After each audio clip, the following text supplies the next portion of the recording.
Bien,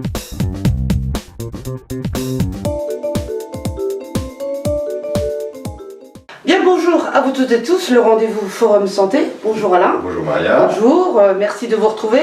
On est ravis de vous retrouver. Oui. Alors, parfois, par moment, il y a un petit rayon de soleil qui apparaît, mais je vous dis, c'est très rapide. Donc, on va quand même essayer, mais alors, une émission très courte, parce que comme ça, c'est du rapide, donc on va parler de soleil, mais très rapidement, Alain, s'il te plaît. Parce que...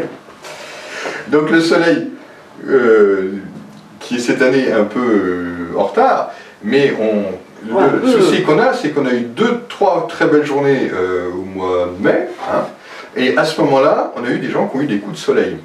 Donc c'est bête, parce qu'on est un peu tous pareils, dès qu'il fait beau, pof, on sort dehors, on se précipite, et puis c'est là qu'on attrape les coups de soleil, et c'est embêtant. Alors, pourquoi c'est embêtant le coup de soleil, à ton avis? Bah ça brûle. Et oui, ça brûle. Donc il faut considérer un coup de soleil comme une brûlure, souvent une brûlure du premier degré, et donc on va traiter avec des produits pour calmer la brûlure. Première des choses, on mouille. Bien sûr. On refroidit en fait, c'est-à-dire qu'il y a vraiment refroidi pendant un quart d'heure, soit avec un gant de toilette humide, soit en douchant à l'eau fraîche, pas glacée, et on mouille. Et après, on va appliquer une crème de réparation, alors une qui est bien connue. Oui. Que normalement on devrait pratiquement tous avoir à la maison. On pourrait avoir la Biafine à peu près tout le monde. Maintenant il y a d'autres crèmes, une autre que j'aime beaucoup, c'est des gels, donc c'est un peu plus moderne encore, comme l'Osmosoft, qui sont des gels à queue qui permettent de réhydrater la peau et de stopper la brûlure. Plus il y a de coups de soleil qu'on abîme la peau, et plus on risque, on en parlera plus tard, des mélanomes, donc des cancérisations de la peau. Voilà, ça fera l'objet d'une émission. On va faire une autre émission là-dessus. Deux choses, à mon avis très utiles. Première des choses, c'est une crème visage, parce que souvent ça tape dans le visage, et puis pour le corps, on met un spray ou un lait pour se protéger les bras, le cou, le dos. Même des jours où on va être en chemisette dehors, on peut s'attraper un coup de soleil facilement dans le cou, pour les femmes au niveau du décolleté assez fréquemment. On se protège aussi quand il fait des nuages. Alors vous avez ça, par exemple, vous allez à la Guadeloupe, le ciel est nuageux. C'est pas propre. Vous allez en Bretagne, il peut y avoir une alternance de nuages et d'éclaircies, et paf, on se paye des coups de soleil assez facilement, alors qu'on n'a vraiment pas fait attention. Donc pensez à ça. Pensez aussi qu'en Bourgogne, vous êtes ici, vous profitez de votre jardin, vous allez au lac des Sétons ou à Saint-Aignan, on a très facilement des coups de soleil aussi. Donc, prévention.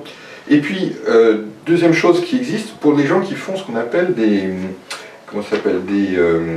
démangeaisons au soleil, qui sont en fait techniquement c'est ce qu'on appelle une lucite estivale, donc c'est une plus grande sensibilité au soleil, ça fait pas forcément des coups de soleil, mais ça fait des petits boutons et des petites démangeaisons. Ah oui. Ça s'appelle la lucite estivale, c'est assez courant, mais souvent on sait pas trop comment la soigner. Alors, on la soigne par des crèmes qui calment la démangeaison, une fois que c'est arrivé. Pour la prévention, on a des produits capsules à avaler, donc des classiques comme Vitalfan ou Phytobronze, qui ont des composés qui permettent d'assurer une prévention de ces lucites estivales. D'accord, c'est de la prévention. Oui, alors on s'en sert aussi, évidemment, comme c'est marqué dessus, pour avoir une bonne mine quand il n'y a pas de soleil, ce qui est le cas de cette saison. Ah oui, puis alors on va continuer. On va continuer. Je vous le dis. On rappelle qu'il y a quand même des règles à rappeler, hein. On le dit souvent, évitez de vous exposer entre midi et 16h. Et 16h, voilà. Ça c'est vraiment le gros truc à savoir. Et bien sûr, on rappelle le t-shirt pour les enfants, la casquette, les lunettes. T-shirt, chapeau pour les enfants, mais n'oubliez pas que les parents et les grands-parents peuvent aussi mettre un chapeau, ça fait pas de mal, ça fait bon, hein, ça fait local, ça fait un peu Morvando, mais c'est bien. Et surtout se désaltérer aussi. Oui, on oublie, parce que on est bien et tout, mais on oublie que la peau a besoin d'eau. Et ça c'est bien de le voir aussi. Eh ben on vous souhaite un bel été. Et n'oublions pas votre crème. Exactement. Merci beaucoup Alain, à bientôt. À bientôt. Merci, au revoir. Au revoir.